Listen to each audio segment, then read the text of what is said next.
나를 나의 높은 곳으로 다니게 하시리로다. 이 노래는 아멘. 자, 우리는 오늘 지난 상반기 동안 나에게 베풀어 주신 그 하나님의 은혜에 감사해서 맥주 감사주일 예배로 드리고 있습니다. 사랑하는 성도님들, 하루하루 감사하시면서 살아가고 계십니까? 감사 생활한다라는 게 결코 쉽지만은 않습니다. 내 머리로는, 내 생각으로는 감사해야지 다 생각을 해요. 그런데 막상 현실 앞에 닥치면 어떻게 되느냐? 감사보다는 내게 없는 것, 좀 내게 부족한 것, 내게 아쉬운 것 때문에 불평과 불만을 하며 살아갈 때가 많다라는 것이죠. 그리고 왜 그러냐면 그냥 우리 모두는 다 그런 것 같아요. 우리는 감사할 만한 그 어떤 상황이 있거나 내가 바라는 무언가가 주어지거나 이루어졌을 때 감사할 수 있기 때문이라는 겁니다. 그렇게 내 상황이 안 좋거나 내 상황이 나쁘거나 내 상황이 힘들 때 감사하기라는 쉽지가 않다라는 것이죠. 그렇게 우리가 감사 생활을 해야 된다. 그러면 반드시 전제되어야 하는 것이 있는데 그것이 무엇이냐면 바로 하나님께서 나에게 어떤 은혜를 베푸셨는가를 정확하게 알아야만 한다라는 겁니다. 우리 성도님들은 어떠십니까?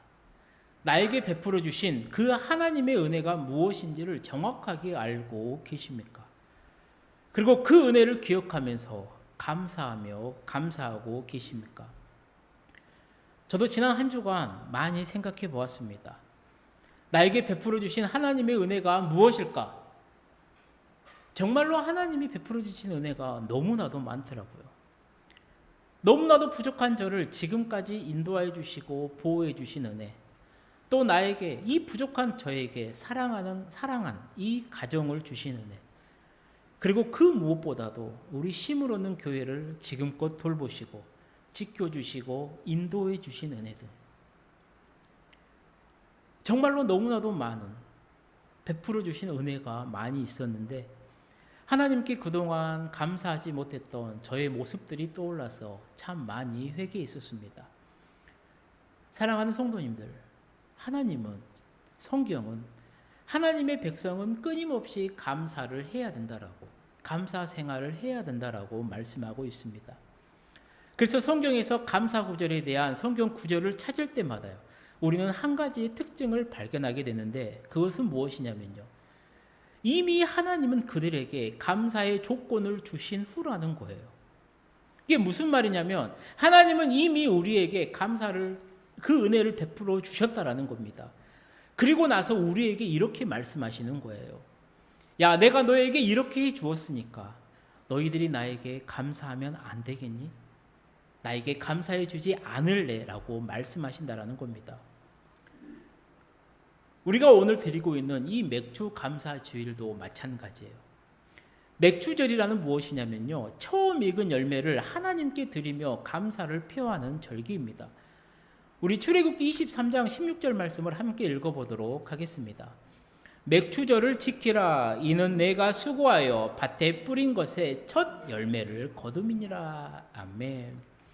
그게 맥주절은 무엇이냐면요, 밀이나 보리를 거둬들인 후 지키는 절기였다라는 거예요. 6월절이 지난 후에 7주일이 지난 날로 성경에서는 칠칠절이라고 부릅니다. 또 율법을 받은 날이기도 하고요. 신약으로 넘어오면 이 날이 무슨 일이 있었냐면 성령님이 강림하신 날이라고 해서 오순절이라고도 부르기도 해요. 우리가 잘 아는 것처럼 이스라엘에는요 3대 절기가 있습니다. 6월절, 그리고 맥주절, 그리고 초막절이 있어요. 그리고 이 모든 절기는 출애굽 사건과 관련이 있습니다. 6월절은 무슨 절기냐면요, 애굽 땅에서 나온 날을 기억하는 절기예요. 그리고 맥주절은 어떤 절기냐면 애굽에서 종되었던 것을 너희가 기억해야 된다라는 그 절기라는 겁니다. 그리고 초막절은 무엇이냐면 광야 생활을 하는 동안 우리와 함께 하셨고 우리를 보호하셨고 우리를 인도해 주셨던 그 하나님을 기억하는 절기라는 겁니다. 즉 하나님이 꼭 지켜라 라고 했었던 이 3대 절기가 무엇이냐면 하나님을 기억하라는 거예요. 어떤 하나님이요? 너희에게 어떤 은혜를 베풀어 주셨고 지금까지 인도해 주셨고 지금까지 보호해 주셨던 그 하나님을 기억하라라는 겁니다. 그리고 그 하나님의 은혜에 감사하라라는 것이죠. 그렇다면 오늘 우리가 맥주 감사주일로 하나님께 예배하고 있는데요. 지금 예배하는 우리의 마음속에는 무엇이 있어야 되냐라는 거죠. 바로 감사라는 겁니다. 무엇에 대한 감사요? 나를 교회로 인도해 주신 것. 그래서 내가 예배하게 하신 것. 더 나아가 내가 예수님을 믿게 한 것.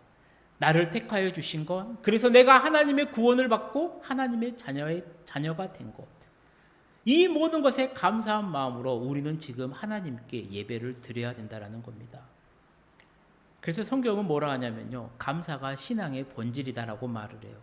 그리고 감사하는 삶이 하나님의 뜻이다라고 말씀하고 있습니다. 우리가 너무나도 잘 알고 있는 말씀, 우리 데살로니가전서 5장 16절에서 18절 말씀 함께 읽어보도록 하겠습니다. 항상 기뻐하라, 쉬지 말고 기도하라, 범사에 감사하라. 이는 그리스도 예수 안에서 너희를 향하신 하나님의 뜻이니라. 아멘. 사랑하는 성도님들, 감사 생활은요, 하나님을 기쁘시게 하는 신앙생활인 겁니다. 반대로 불평하고 원망하고 이러한 모든 것들은요, 하나님의 뜻을 거역하는 생활이라는 거예요. 그래서 감사는요, 은혜에서 시작되는 겁니다. 모든 감사는요, 나에게 주신 은혜를 내가 은혜로 받을 때 거기에서 온다라는 겁니다. 그래서 신앙이 뿌리다라고 한다면요, 감사는요 그 열매다라고 말할 수 있다라는 것이죠. 그러니 항상 감사하십시오. 우리 성도님들의 입에서 항상 감사의 말이 나오게 하십시오. 상황이 어렵습니다. 상황이 힘듭니다. 정말로 괴로울지도 모르겠어요. 내가 생각해 보아도 어떻게 할 수 없는 부정적인 상황이 나에게 닥치더라도요, 불평보다는 감사를 하십시오. 그게 바로 성도인 우리가 살아가야 될 삶의 자세이고요. 또 그게 하나님이 나에게 바라시는 뜻이며 바람이라는 겁니다. 그래서 오늘 저는 우리 성도인들과 함께요, 정말로 힘든 생활, 정말로 힘든 상황, 아니 말로 다 할 수 없는 그 낙심된 상황 속에서도요, 하나님을 바라보며 하나님을 기억하며 하나님께 감사했었던 그 한 사람을 함께 보면서요, 우리 모두도 다시 한번 감사 생활을 다짐하고 결단하는 시간이 되시기를 소망해 봅니다.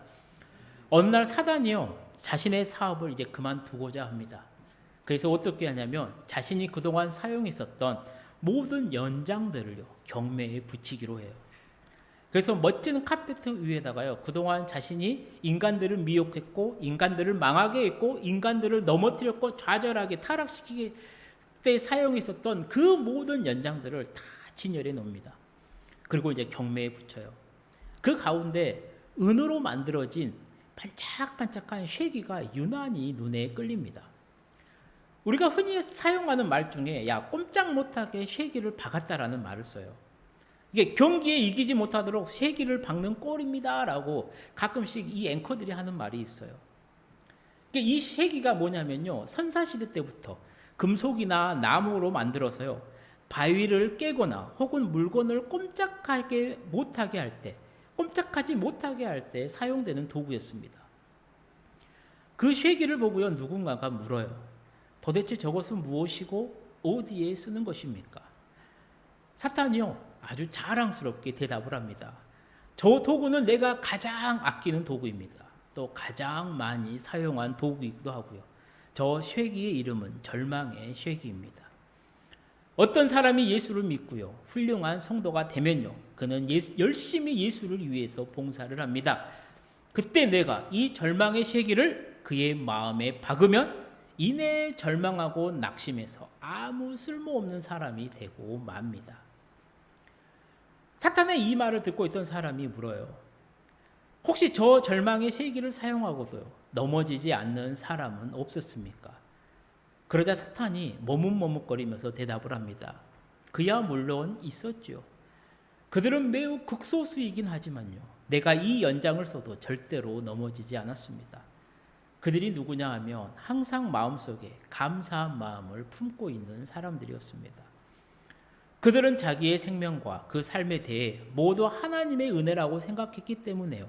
내가 아무리 그들을 어려운 형편으로 만들고 절망의 쐐기를 박아도요, 오히려 점점 더 뜨거워졌습니다. 모든 일에 대하여 마음에 항상 감사를 품고 있는 사람들이야말로 내가 도저히 감당할 수가 없었습니다. 사랑하는 성도님들, 성경은요, 이 절망의 쐐기가 가슴에 박혔어도 끄떡하지 않고요, 감사한 사람들을 여러 명 소개하고 있죠. 욥이 그런 사람이었고요, 우리가 잘 알고 있는 사도 바울이 그런 사람이었습니다. 그리고 오늘 본문의 이 하박국 선지자도 그런 사람이었습니다. 하박국 선지자는요, 주전 600년쯤에 활동했던 선지자로 추정이 됩니다. 당시 그 사회 가운데 가장 중요한 사건이 무엇이었냐면 주전 609년 바로 유다 왕이었던 요시야 왕의 죽음입니다. 남유다 16대 왕이었던 요시야는요, 성군이었습니다. 하나님께 칭찬을 받았던 아주 성군이 훌륭한 왕이었다라는 거예요. 우리가 잘 알고 있는 것처럼 이 요시야 왕이 했었던 일이 뭐였냐면 종교개혁이었습니다. 이 요시야가 일으켰었던 종교개혁으로 인해서 유다가, 이 나라 자체가 완전히 새로워졌어요. 종교가 달라지니까 어떻게 됩니까? 정치와 경제가 변하게 돼요. 사회가 변하게 되니까요, 도덕이 딱 세워집니다. 가난한 사람들이 숨을 쉬게 돼요. 부자들도 이 삶의 질서, 사회의 질서를 따라 살아가게 됩니다.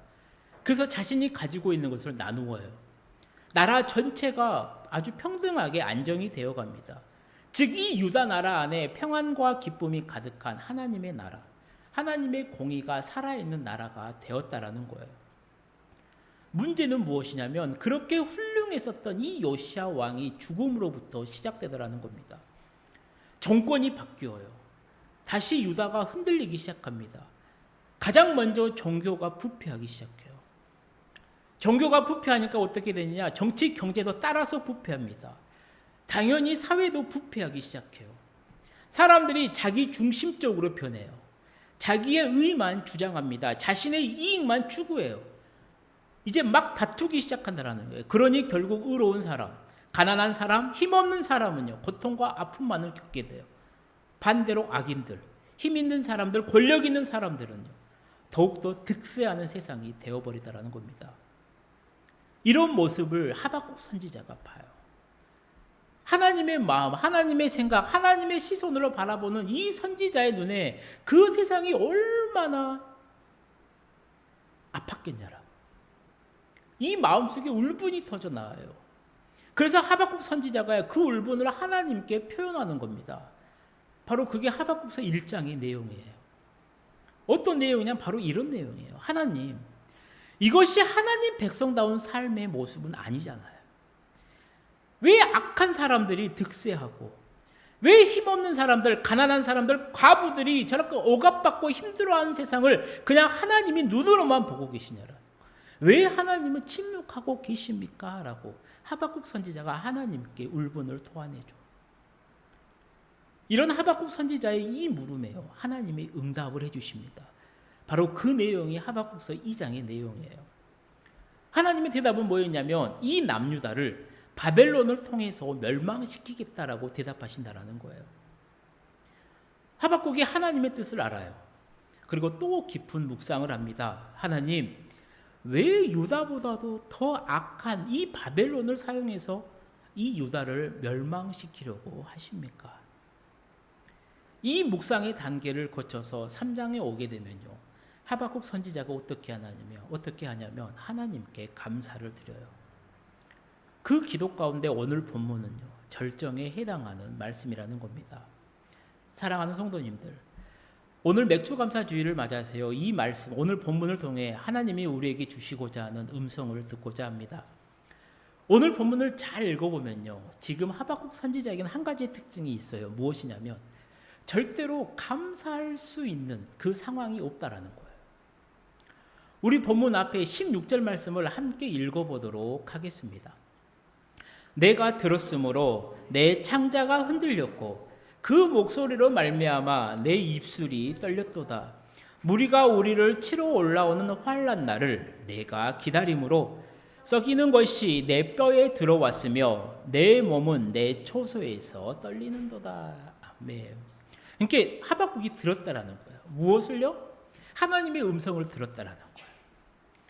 근데 지금 하박국은 자신이 외부적으로 자신이 사는 나라인 이 유다가 바르게 살지 못했어요. 하나님의 뜻에 반대하는 삶을 살았습니다.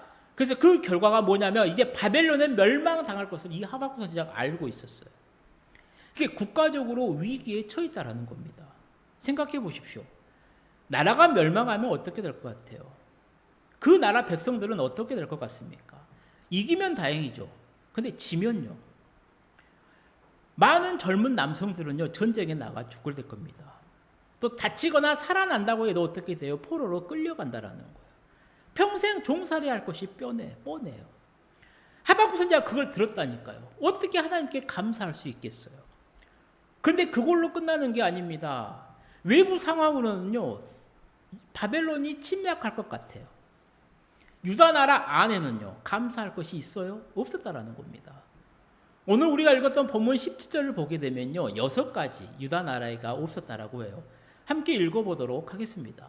비록 무화과 나무가 무성하지 못하며 포도나무에 열매가 없으며 감람나무에 소출이 없으며 밭에 먹을 것이 없으며 우리의 양이 없으며 외양간에 소가 없을지라도. 아멘. 무엇이 없다라고 하냐면요, 무화과 나무가 무성하지 못하다라고 해요.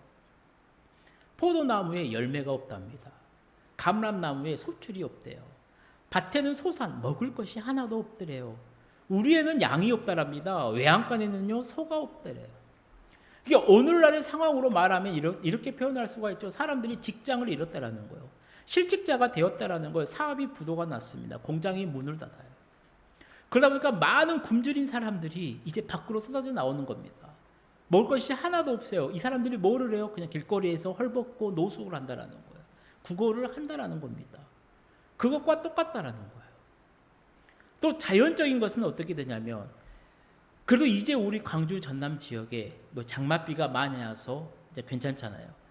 근데 불과 한 3개월 전만 하더라도, 몇 달 전만 하더라도요, 뉴스만 틀면 나왔던 이야기가 가뭄이었습니다. 물이 부족하다라는 거예요. 저수지가 말라가고 있다라는 거예요. 이제 물이 부족해서 제한급수를 해야 되니까 제발 우리 물 아껴 쓰기 이 캠페인에 동참합시다라는 말이 계속해서 나왔다라는 거예요. 비가 조금만 안 와도 가뭄이 들어도 이렇게 힘들었는데요. 유다 지금 그 형편은요, 그와는 비교할 수 없을 정도로 아주 최악의 상황이었다라는 거예요. 제가 그런 상황에 하나님의 음성을 들었으면요, 그냥 모든 것을 포기할 수 있을 만큼의 절망의 시기가 바뀌었다라는 겁니다. 하지만 하박국 선지자를 보면 어때요? 그 절망의 시기가 바뀌었음에도 불구하고요, 그 절망의 효력이 그에게 발휘하지 못하는 것을 보게 되더라는 겁니다. 오히려 성경을 보게 되면요, 하박국 선지자는요, 반대의 놀라운 그 상황을, 그 놀라운 고백을 하는 것을 보게 된다라는 것이죠. 우리 본문 18절 19절 말씀 함께 읽어보도록 하겠습니다. 나는 여호와로 말미암아 즐거워하며 나의 구원의 하나님으로 말미암아 기뻐하리로다. 주 여호와는 나의 힘이시라. 나의 발을 사슴과 같게 하사 나를 나의 높은 곳으로 다니게 하시리로다. 이 노래는 주의하는 사람을 위하여 내 수금에 맞춘 것이니라. 아멘. 그러니까 이 고백을 보면요, 마치 정말로 깊은 곳에서 생수가 터져 나오는 것처럼 하박국 선지자의 심령에서 감사와 찬양과 기쁨이 터져 나온 것을 보게 됩니다.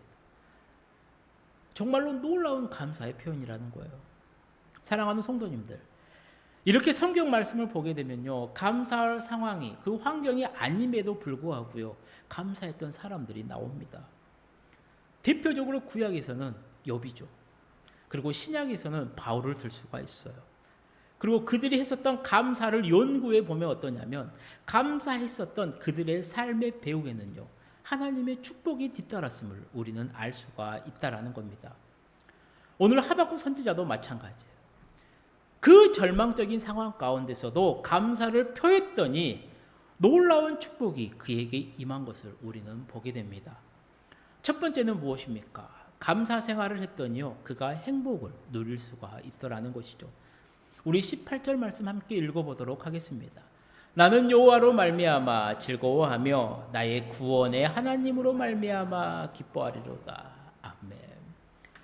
전혀 감사할 조건이 상황이 되지 않았음에도 감사했을 때 하박국 선지자의 마음속에는 기쁨과 즐거움으로 가득 차게 되었다라는 겁니다.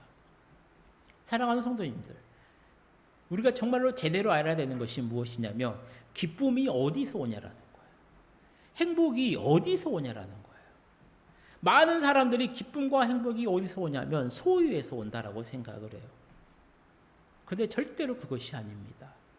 만약에 소유에서 온다라고 하면요, 많이 소유하지 못한 사람들은요, 절대로 행복할 수가 없어요. 우리 대한민국만 보더라도요, 서울 강남에 사는 부유한 사람들은 그렇다면 모두 다 행복하다라고 말할 수 있다라는 거예요. 그런데 실제로 그러냐? 그렇지 않습니다. 강남에서 목회하는 그 목사님들의 말씀을 들어보면요, 예수 없이 사는 사람들, 그 사람들의 얼굴이 오히려 더 어둡다라는 거예요. 그리고 가장 큰 특징 중에 하나가 무엇이냐면 정신적인 질환, 그 정신병이 그 어느 지역보다도 많은 곳이 바로 이 강남이다라는 거예요. 절대로 기쁨과 행복은요, 소유에서 오는 게 아니에요. 그럼 기쁨과 행복, 그것은 어디에서 오냐? 바로 내 마음에서부터 출발한다는 겁니다. 내 마음 상태가 어떠냐에 따라서 내가 행복하냐 불행하냐 하는 것이 결정되더라는 거예요. 우리가 즐겨 부르는 찬송가 있잖아요. 438장 내 영혼이 은총 입어. 그중 3절을 보게 되면요, 3절 가사가 이렇게 됩니다. 높은 산이 거친들이 초막이나 궁궐이나 내 주 예수 모신 곳이 그 어디나 하늘나라. 할렐루야 찬양하세. 내 모든 죄 사함 받고 주 예수와 동행하니 그 어디나 하늘나라. 그렇습니다. 진정한 행복은요, 소유에서 오는 것이 아니라요, 우리 마음 중심에, 내 마음 중심에 예수님이 있느냐에 따라서 결정되더라는 겁니다. 감사의 사람 욥도 그랬습니다. 그가 정말로 힘든 어려운 상황, 그 괴로운 상황, 절망적인 상황에서 감사할 수 있었던 이유는 딱 하나였어요. 그 마음의 중심에 하나님이 계셨기 때문이라는 겁니다. 그래서 욥이 이렇게 고백을 해요. 우리 함께 읽어보도록 하겠습니다. 주신 이도 여호와시오 거두신 이도 여호와시니 여호와의 이름이 찬송을 받을지니이다. 아멘. 사랑하는 성도님들, 여러분도 어떤 환경과 어려움이 닥치더라도요, 우리 성도님들의 마음속에 우리 예수님이 계신다라는 것을, 그 진리의 사실을 믿으시고요, 우리 예수님 때문에 감사하고 기뻐할 수 있기를 축복합니다. 그리고 그럴 때 여러분은요, 더욱 수준 높은 행복을 느낄 수가 있을 줄을 믿습니다. 두 번째 축복이 뭐냐면요, 감사 생활을 했더니 구원이 있더라는 거예요. 18절 하반절을 보게 되면요, 이렇게 고백을 하죠. 나의 구원의 하나님으로 말미암아 기뻐하리로다. 아멘. 사랑하는 성도님들, 구원이 무엇입니까? 구원은요, 그냥 정확하게 뜻하면 건져내준다라는 거예요. 물에 빠져 있는 사람, 빠져 죽을 뻔한 사람을 건져내주는 거, 바로 그게 구원입니다. 우리 지옥불에 빠지는 우리들을 건져내주는 거, 바로 그게 구원이라는 거예요. 하박국 선지자가 감사할 때, 감사하면서 하나님을 찬양했을 때요, 하나님이 응답이 뭐였냐면 악의 세력이 심판당하는 것과 주의 백성이 구원하고 큰 부흥이 일어날 것을 믿음으로 보여주셨다라는 거예요. 무슨 말입니까? 하나님의 구원은요, 멀리 있는 것이 아니라는 거예요. 감사하는 곳에 하나님의 구원이 나타나더라는 겁니다. 사랑하는 성도님들, 질병에서 구원받기를 원하십니까? 다 낫고 난 다음에 감사하겠다 생각하지 마십시오. 먼저 여호와 라파, 치료의 하나님이 나와 함께 하심을 인하여 기뻐하시고 감사하십시오. 가게를 운영하더라도요, 감사함으로 운영하시고요. 직장 생활하시는 분들은요, 건강하게 일할 수 있다라는 거, 내가 일할 일터가 있다라는 것에 감사하십시오. 죄를 끊지 못하고요, 변화된 생활을 하고 있습니까? 변화시켜 주실 것을 믿고 감사하십시오. 문제가 해결되지 않으십니까? 해결될 줄 믿고 감사라는 겁니다. 이렇게 먼저 감사할 때요, 하나님은 우리가 기대한 것 이상으로 그 문제를 해결해 주시고요, 우리를 그 삶의 자리에서 건져내 주시고 축복해 주실 줄을 믿습니다. 세 번째 감사의 축복이 무엇이냐면요, 승리가 있다라는 거예요. 우리 19절 말씀을 함께 읽어보도록 하겠습니다. 주 여호와는 나의 힘이시라. 나의 발을 사슴과 같게 하사 나를 나의 높은 곳으로 다니게 하시리로다. 아멘. 이 말씀에서요, 나의 발을 사슴과 같게 하사 나를 높은 곳으로 다니게 하신다라고 했는데 무슨 뜻일까요? 사랑하는 성도님들, 세상살이가 어떻습니까? 만만하지 않죠. 어려웁니다. 힘듭니다. 학생은요, 학생대로 힘들 거예요. 청년들은요, 청년대로 힘들 겁니다. 직장인은 직장인대로 힘들 거고요. 주부는 주부대로, 또 어르신들은 어르신대로 이런저런 고민을 가지며 힘들게 살아간다라는 겁니다. 이게 무슨 말이냐면 일기예보로 비유하면 세상은요, 비바람도 불고 안개도 끼고 구름도 잔뜩 끼어 있고 그런 날씨라는 것이죠. 그런데 우리가 한 가지 아는 사실이 뭐냐면요, 날씨가 흐려요. 구름이 끼어 있습니다. 비가 온다라고 해야 돼요. 내 지역이 그런다라고 해서 세상 전체가 그런 것은 아니라는 겁니다. 공항의 날씨가 좋지 않아도요, 비행기를 타고 이륙을 합니다. 한 1, 2분만 구름을 뚫고 지나가고 하늘로 올라가면요, 그 구름 위에 좋지 않던 날씨는 오간데 없고요, 태양이 찬란하게 비치고 맑은 하늘이 보인 경험이 있으실 겁니다. 이게 무슨 말이냐면 본문의 말씀이 그렇다라는 거예요. 우리가 세상에서 많은 문제들에 치여서 살아갈 때요, 우리의 마음이 하나님께로 가까이 올라가고 하나님께로 올라가서 감사의 삶을 살게 되면 바로 하나님께서 우리의 몸과 마음을 가볍게 해주신다라는 겁니다. 그래서 우리의 마음을 그 험한 세상이 아니라 그 높은 곳에서 다니게 해주시겠다는 말씀입니다. 바로 이게 감사의 축복이라는 것이죠. 이제 말씀을 마치려고 합니다. 사랑하는 성도님들, 감사의 관점에서 볼 때요, 세상에는 세 가지 유형의 사람이 있는 것 같습니다. 첫째는 감사해야 할 일이 있는데 감사하지 않는 사람이 있습니다. 둘째는 감사할 일이 있을 때만 감사하는 사람이 있습니다. 세 번째는 감사할 조건이 없는데도 불구하고 감사하는 사람이 있다라는 겁니다. 사랑하는 우리 성도님들은 오늘 어떤 사람이 되시렵니까? 정말로 바라기는 사랑하는 우리 모든 성도님들이요, 감사할 조건이 없는 상황인 것 같은데도 하나님이 나에게 베풀어 주신 그 은혜를 기억하면서요, 날마다 하나님께 감사하며 하루하루 행복하게 승리하며 살아가시길 주님의 이름으로 축원합니다. 기도하시겠습니다. 사랑의 하나님 아버지, 올 한 해도 상반기 동안 우리 성도님들을 건강하게 지켜주시고 또 하나님의 보호 아래 안전하게 지켜주심을 감사드립니다. 우리 성도님들이 그 하나님의 은혜에 감사해 또 남은 6개월 동안도 주어진 모든 것에 감사하며 살아갈 수 있도록 인도하여 주옵소서. 그래서 우리 성도님들의 삶이 주님의 풍성한 복으로 가득한 복된 삶이 되도록 주님 은혜 베풀어 주옵소서. 예수님의 이름으로 기도드립니다. 아멘. 우리 말씀 생각하면서요,